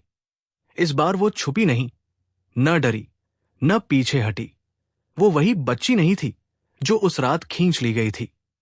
वो अब अपनी कहानी लौटाना चाहती थी। और जैसे जैसे वो आगे बढ़ी, दिए की लौ और ऊंची हुई, लंबी, गहरी, जैसे किसी ने उसके भीतर से अंधेरा एक एक कर निकालकर हवा में फेंक दिया हो। साया पूरी तरह कांप रहा था। हर लहर में डर, हर परत में अपराध, हर कंपन में एक ऐसा सच जो अब छुप नहीं सकता था। और लड़की ने धीरे से कहा, अब मैं नहीं डरती। और इसी के साथ उस रात की कहानी की अगली परत खुलने लगी। अंधेरे के भीतर छिपे एक नाम, एक चेहरे और एक अधूरे गुनाह की। साया अब उस पगडंडी पर अजीब सी थरथराहट के साथ पीछे हट रहा था, जैसे उसके भीतर छुपा कोई पुराना सच दिए की रोशनी के सामने खुद को बचाने की आखिरी कोशिश कर रहा हो, मगर हर कोशिश में उसका आकार और ढहता जा रहा था। लड़की उसके पीछे एक शांत दृढ़ता के साथ खड़ी थी, न डरी हुई, न कांपती हुई, बस उतनी ही स्थिर जितनी उसकी मां की वो अधूरी प्रार्थना, जो ताबीज में कैद होकर वर्षों से अपनी मुक्ति की प्रतीक्षा कर रही थी। ताबीज सुकर्मा की हथेलियों में अब भी थरथरा रहा था। उसकी गर्माहट किसी दिल की धड़कन जैसी थी, और उसके भीतर के छोटे फूल में हल्की हल्की उजली सांसें उठ रही थी, जैसे किसी की आत्मा अपने ही अपूर्ण वादे को याद कर रही हो। हवा अचानक बहुत स्थिर हो गई, इतनी स्थिर कि रात की गूंजती नमी भी अपनी हलचल रोककर सुनने लगी कि आगे क्या होने वाला है।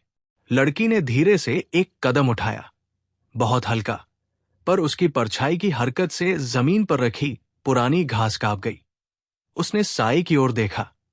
उस नजर में एक ऐसा दर्द था जो किसी खोई हुई मां की चीख जैसा था, और उसी के साथ एक ऐसा साहस भी जो उन चीखों को अब और नहीं दोहराना चाहता। साए की आकृति धीरे धीरे मानवीय आकार लेने लगी। उसका सिर झुका हुआ, उसकी देह लड़खड़ाती हुई, जैसे वो खुद अपने अपराध के बोझ से टूट रहा हो। सरलता ने एक हल्की सांस रोकी। उसे एहसास हुआ कि ये कोई साधारण परछाई नहीं, ये किसी इंसान के अपराध का अवशेष है, कोई जो जीवित नहीं पर बचा हुआ था। और अब लड़की की रोशनी ने उसकी असलियत को पकड़ लिया है। आईना अचानक कांप उठा। उसकी सतह पर हल्की हल्की परतें बनने लगी, और उन परतों में एक नया दृश्य उभरा।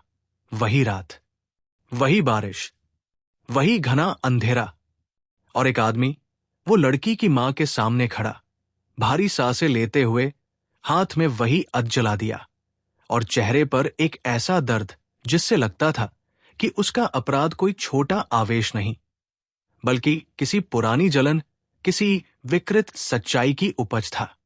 उसका चेहरा साफ नहीं दिखा, पर उसकी आंखों में कुछ टूट चूर दिखाई दिया, जैसे किसी ने उसके भीतर की रोशनी बहुत पहले बुझा दी हो।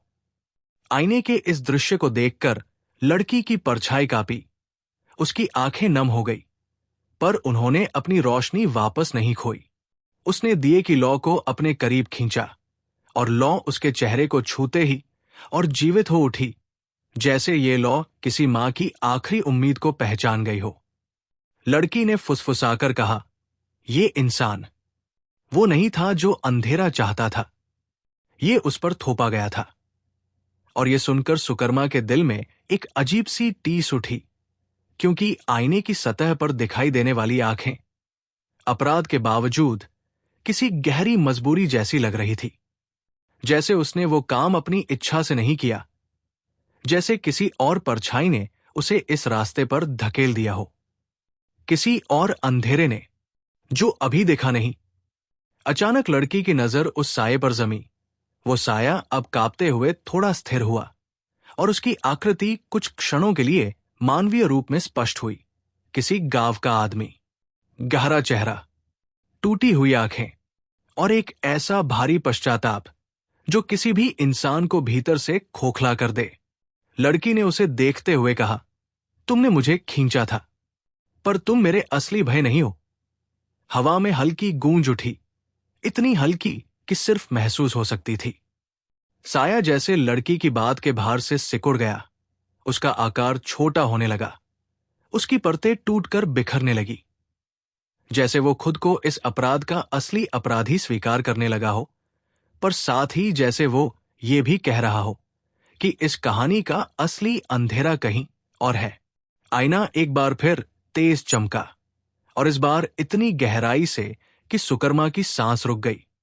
उसकी सतह पर एक नया दृश्य उभरा, एक छिपी हुई जगह, किसी पहाड़ी की जड़, एक टूटा सा दरवाजा, और उस दरवाजे के पीछे कोई और परछाई खड़ी, बड़ी, भारी, जैसे किसी और शक्ति का रूप, जैसे किसी ऐसे अंधकार का केंद्र जो साये से भी पुराना और लड़की के नुकसान से भी गहरा था।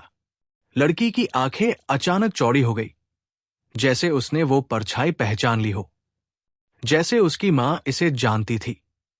और उसी क्षण वो रोशनी जो उसके भीतर वर्षों से दबकर बैठी थी, अचानक दिए की लौ में उतर आई और लौ एक पल में दुगनी हो गई।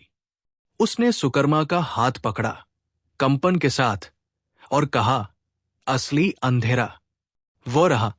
मेरी मां वही गई थी और वही उसकी आखिरी सांस। रात अचानक और गहरी हो गई। हवा ने खुद को थाम लिया और पगडंडी के उस मोड़ पर कहानी अब किसी ऐसे सच के दरवाजे पर पहुंच चुकी थी जिसे खोलने का साहस गांव में शायद किसी और के पास नहीं था। रात की उस गाढ़ी परत के नीचे, जहां हवा भी अपनी हर हलचल को थाम कर खड़ी थी, सुकर्मा, सरलता और लड़की उस पहाड़ी की जड़ की ओर बढ़ने लगे, जहां आईने ने वो दूसरी भारी परछाई दिखाई थी। वो परछाई जो इस पूरी कहानी के पीछे छुपे अंधकार की असली जड़ थी। पगडंडी अब और संकरी हो गई थी और उसके दोनों ओर उगे सूखे झाड़ियों के कांटे चलते हुए उनके कपड़ों से टकराकर धीमी खरोंच की आवाज पैदा कर रहे थे, जैसे कोई पुरानी स्मृति अपनी नींद से जागकर उन्हें पहचानने की कोशिश कर रही हो। दिए की लौ पहले से ऊंची हो चुकी थी, लेकिन उसकी ऊंचाई में कोई उग्रता नहीं थी। वो स्ट्रेंजली शांत और स्थिर थी, जैसे किसी मां के अंतिम शब्दों का भार लेकर चल रही हो। ताबीज अब पूरी तरह गर्म था, इतना कि उसके भीतर का छोटा सा फूल हल्की हल्की धड़कन जैसी रोशनी छोड़ रहा था, और हर धड़कन के साथ ऐसा लगता था कि कोई खोया हुआ पल फिर से अपना चेहरा बाहर ला रहा है। लड़की आगे चल रही थी, उसकी परछाई जमीन पर पड़ते हुए कभी बिखरती, कभी जुड़ती, जैसे उसकी आत्मा दो दुनियाओं के बीच लगातार गुजर रही हो। उसकी आंखों में अब भय कम और एक असाधारण दृढ़ता ज्यादा थी, जैसे वो जानती हो कि जो सामने आने वाला है वो केवल उसका अतीत नहीं, उसके मां की आखिरी सांस का अपूर्ण सत्य है। पहाड़ी के पास पहुंचते ही हवा का तापमान अचानक गिरा, इतना कि दिए की गर्मी उनके हाथों तक नहीं पहुंच रही थी। वहां एक अजीब सी ठंड थी, कोई साधारण ठंड नहीं, बल्कि ऐसी ठंड जिसमें किसी के रोने की छिपी हुई परत थी। ऐसी ठंड जो उन जगहों में बसती है जहां किसी आत्मा की अधूरी पुकार वर्षों से दबकर बैठी हो। पहाड़ी की जड़ में वो पुराना टूटा दरवाजा दिखा, वही जो आईने ने दिखाया था, और उसे देखते ही लड़की का चेहरा पीला पड़ गया। उसकी सांसें भारी हुई, उसकी परछाई सिमट गई, जैसे इस दरवाजे के भीतर कुछ ऐसा छुपा था जिसे उसकी आत्मा आज भी नाम लेने से डरती है। दरवाजा आधा धंसा हुआ था, उसकी लकड़ी पर गहरे खरोंच के निशान थे, इतने गहरे कि लगता था किसी ने उन्हें नाखूनों से नहीं, बल्कि किसी बेचैन मजबूरी से उकेरा हो, जैसे बाहर निकलने की आखिरी कोशिश। दरवाजे के ठीक ऊपर मिट्टी में वही फूल उकेरा हुआ था, वही जिसके हर रूप से सुकर्मा अब जुड़ चुका था। खिलौने वाला, दीवार वाला, ताबीज वाला, पर इस बार फूल के बीच एक हल्की सी काली परत थी, जैसे किसी ने रोशनी के केंद्र को खरोंच कर निकाल दिया हो। लड़की ने उसे देखा और उसकी आंखें भर आई। उसने बेहद धीरे फुसफुसाया, यहां, यही मां ने मुझे आखिरी बार पुकारा था। हवा उसकी बात सुनकर कांप गई। आईना उसके हाथों के पास कांपा। उसकी सतह पर फिर वही परछाई उभरी, पर इस बार साफ, ऊंची, भारी। एक अंधकार जो इंसान जैसा था पर इंसान नहीं। एक ऐसा साया जिसकी छाया के भीतर कोई और साया था, जैसे वो एक शरीर नहीं बल्कि कई टूटे हुए पलों का बोझ ढो रहा हो। आईने ने इस परछाई को पहचानते ही एक तेज कंपन छोड़ा, इतना तेज कि सुकर्मा का हाथ कांप गया और सरलता ने घबराकर उसे स्थिर किया। लड़की के होंठ हिले। ये वही है जिसने मां की रोशनी छीनी थी, जिसने मुझे यहां खींचा था, जिसने उस आदमी को भी। वो चुप हो गई, जैसे उसके शब्द हवा में किसी पुरानी चीख को जगा देंगे। अचानक दरवाजे के पीछे से एक बहुत धीमा, बहुत गहरा कंपन उठा, जैसे कोई पुरानी सांस जागी हो। और उस सांस में एक ऐसा दुख था कि दिए की लौ खुद थोड़ी झुक गई, जैसे उसने उस दर्द को महसूस किया हो। लड़की ने सुकर्मा का हाथ पकड़ा।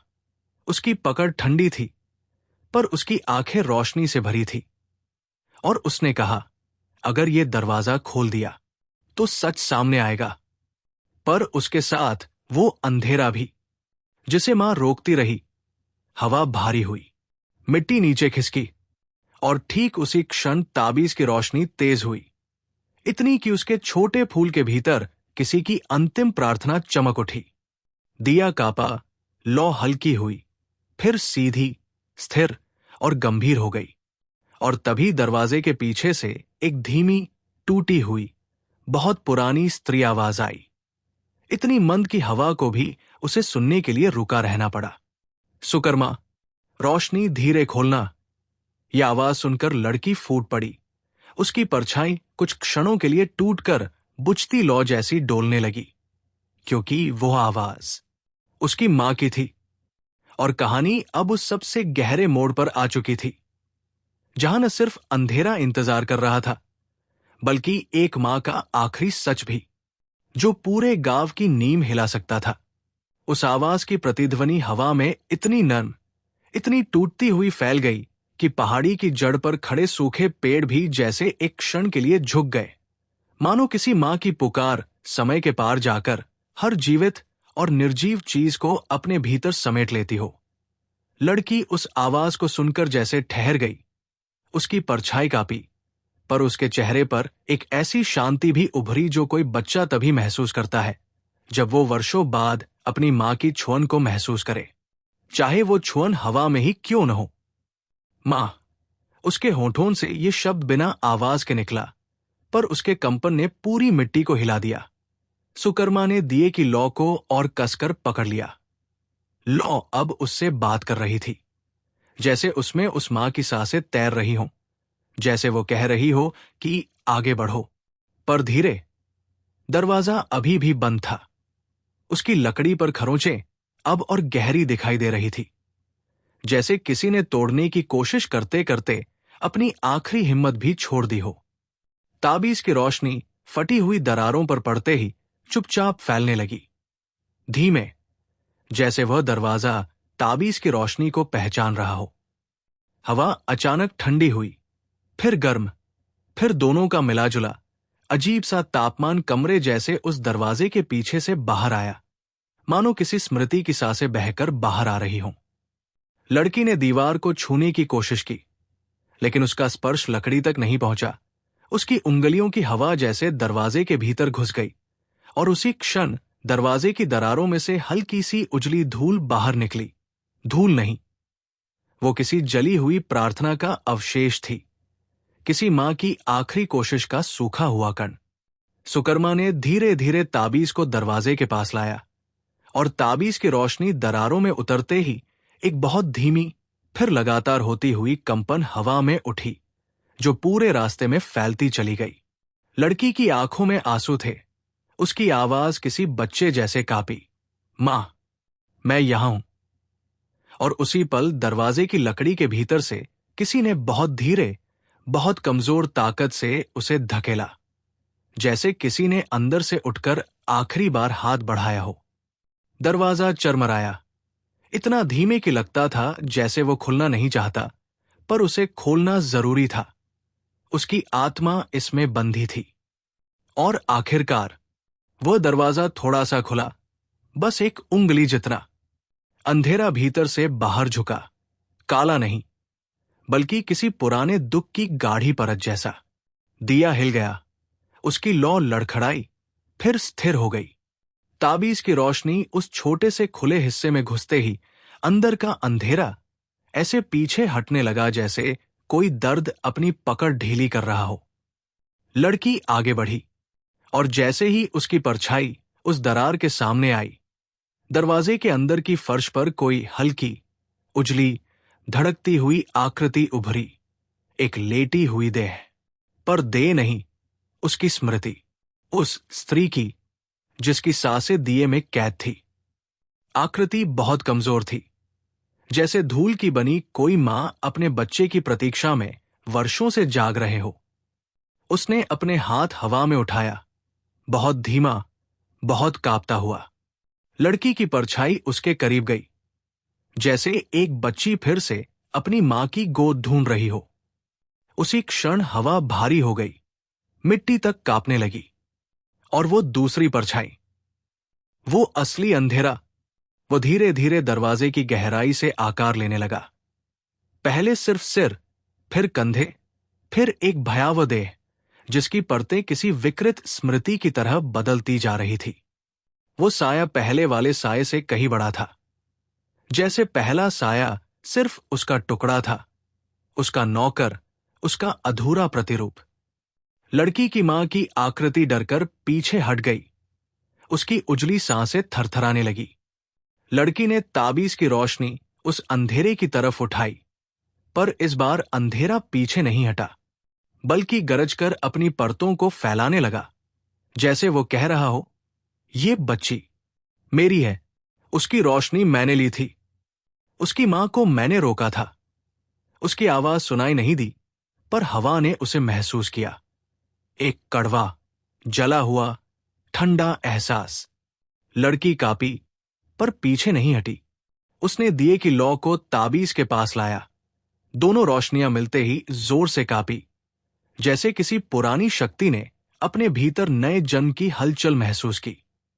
परछाई गरजी, हवा टूट गई, पेड़ झुक गए, दरवाजे का पल्ला हिला, और तब लड़की की मां की आकृति उठकर सीधे लड़की के सामने खड़ी हो गई, जैसे वो वर्षों बाद अपनी आखिरी ताकत से अपने बच्चे को ढालने आई हो। उसकी आंखें बहुत शांत थी, बहुत थकी हुई, पर उनमें ऐसी करुणा थी कि अंधेरा भी एक क्षण के लिए कांप गया। उसने लड़की की ओर हाथ बढ़ाया, हवा में, और जैसे ही लड़की ने अपना हाथ उसकी छाया के भीतर रखा, दिया एक पल में बहुत तेज जल उठा। रोशनी और अंधेरा अब एक दूसरे से टकराने वाले थे, और कहानी अपने अंतिम रहस्य के सबसे करीब पहुंच चुकी थी। दिया एक अचानक तेज रोशनी से भर गया, ऐसी रोशनी जो न सूरज की थी, न आग की, बल्कि किसी मां की अंतिम छाती से निकली हुई वो गर्माहट थी जो अपने बच्चे को अंधेरे से बचाने के लिए हर जन्म में, हर रूप में लौट आती है। उसी रोशनी के बीच लड़की की मां की आकृति धीरे धीरे स्थिर हुई, और सुकर्मा ने पहली बार देखा कि उसके चेहरे पर न कोई भय था, न कोई पश्चाताप, सिर्फ एक शांत, तय कर चुकी समर्पण की चमक थी, जैसे वो वर्षों से इसी पल का इंतजार कर रही हो, जब वो अपनी आखिरी सांस को अपनी बेटी की रोशनी में वापस डाल सके। दूसरी तरफ वो भारी, असली अंधेरा अब अपनी पूरी ऊंचाई में उभर आया था। उसका आकार किसी इंसानी रूप जैसा था, लेकिन उसके भीतर की परतें जैसे किसी टूटे हुए विश्वास, किसी घुटे हुए अपराध और किसी पराये सत्य से बनी थी। वो अंधेरा दिए की रोशनी पर हमला करने लगा, पहले धीरे, फिर उग्र, जैसे वो हर हाल में इस बच्ची की रोशनी को फिर से निगलना चाहता हो, उसे उसी अनदेखी खाई में वापस धकेलना चाहता हो जहां से वो कभी चीखती हुई खींची गई थी। लड़की की मां ने अपनी पारदर्शी हथेली लड़की की परछाई पर रखी और उस स्पर्श से लड़की की आंखों में एक हल्की पीली चमक दौड़ गई, जैसे मां का आशीर्वाद उसके भीतर किसी पुरानी शक्ति को जगाने लगा हो। अचानक ताबीज इतनी तेज गर्मी छोड़ने लगा कि उसकी सतह चमकती कंचन जैसी हो गई। उस फूल के भीतर की छोटी रोशनी अब अपनी पूरी सांस लेकर खिल उठी। वो फूल जो अब तक यादों में कैद था, धीरे धीरे जीवित हो रहा था, जैसे किसी ने जमीन से खींचकर उसे फिर से खिलने की अनुमति दी हो। सुकर्मा ने ताबीज को हृदय के पास रखा और उसके अंदर एक अजीब सी झंझनाहट उठी, जैसे किसी दूसरे समय की आवाजें उसके सीने को छू रही हों। दिया, ताबीज और लड़की, तीनों की रोशनियों ने मिलकर एक गोलाकार आभा बनाई, हल्की पर सच्ची, और उसी आभा में लड़की की मां की परछाई और मजबूत हुई। अंधेरा अब बेचैन था। उसने एक गहरी लहर की तरह आगे बढ़कर आभा को फाड़ने की कोशिश की, लेकिन जैसे ही उसने लड़की को छूने की कोशिश की, मां की परछाई दीवार की तरह उसके सामने खड़ी हो गई। हवा में एक अजीब सा कंपन हुआ, जैसे किसी ने अपने वर्षों पुराने पाप को स्वीकार करने से इनकार कर दिया हो। अंधेरा गरजा, उसकी आवाज दूर किसी खोखले पहाड़ की तरह गूंजी, पर लड़की पीछे नहीं हटी। उसने दिए की लौ को अपने चेहरे के करीब लाया और उसके भीतर की रोशनी किसी बच्चे की मासूमियत की तरह और साफ हो गई। तभी अचानक लड़की की मां ने अपनी पूरी ताकत, अपनी आखिरी सांस को दिए की लौ में उतार दिया। लौ एक पल में 3 गुना ऊंची हुई, धीमी, शांत, पर इतनी गहरी कि अंधेरे की परतें उसकी रोशनी के सामने खुद को संभाल नहीं पा रही थी। साया पीछे हटा, उसका भारी शरीर अब छितराने लगा, जैसे वो किसी पुरानी सजा की धूल बनकर टूट रहा हो। उसने आखिरी बार लड़की की ओर देखा। उस नजर में एक कालापन, एक हार और एक खत्म होती हुई याद का दर्द था। एंड फिर वो हवा में बिखर गया, जैसे किसी ने उसे हमेशा के लिए मिटा दिया हो। जैसे ही वो अंधेरा मिट्टी में समा गया, दिया शांत लौ में लौट आया और लड़की की मां की परछाई हल्की होने लगी। उसने अपनी बेटी के चेहरे को आखिरी बार देखा, दिल की गहराई से आने वाली वो नजर, और उसके होंठों पर एक शांत, संपूर्ण, मिट्टी सी नम मुस्कान उभरी। उसने कहा, बहुत धीरे, अब तू पूरी है, अब मैं जा सकती हूं। लड़की ने अपनी छोटी कांपती परछाई उनसे लिपटा दी और एक पल के लिए हवा में एक ऐसी गर्मी फैली कि पहाड़ी की धरती तक पिघलती महसूस हुई। मां की आकृति हल्की होती गई, धीरे धीरे, जैसे वो प्रकाश बनकर ऊपर उठ रही हो, न किसी दुख में, न किसी इंतजार में, बल्कि उस शांति में जिसे पाने के लिए उसने अपना सब कुछ दे दिया था। और जब वो पूरी तरह गायब हो गई, लड़की की परछाई पहली बार स्थिर और चमकदार दिख रही थी। उसकी आंखों में एक पूरा हुआ वादा और एक नया जन्म चमक रहा था। दिया अब शांत था, पर उसकी लौ बुझी नहीं। वो अब लड़की की आंखों में पहुंच चुकी थी। ताबीज हल्का होकर मिट्टी पर गिरा। अब वो सिर्फ एक पुरानी वस्तु था, उसका काम पूरा हो चुका था। लड़की ने धीरे धीरे अपने कदम पीछे लिए। उसकी परछाई हवा में घुलती चली गई और अंत में एक हल्की चमक के साथ वो पूरी तरह विलीन हो गई, जैसे उसने अपने अधूरे बचपन को पूरा कर लिया हो और अब मुक्त हो चुकी हो।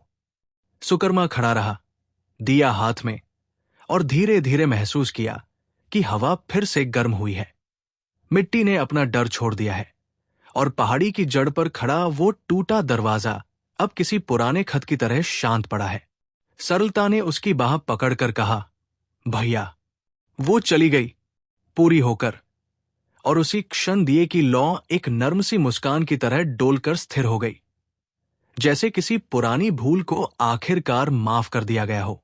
अगर इस पूरी कहानी ने आपके दिल की किसी पुरानी परत को हल्का सा छुआ हो, तो बस उसे अपने अंदर ही रहने दें, क्योंकि कुछ कहानियां समझने के लिए नहीं होती, महसूस करने के लिए होती है।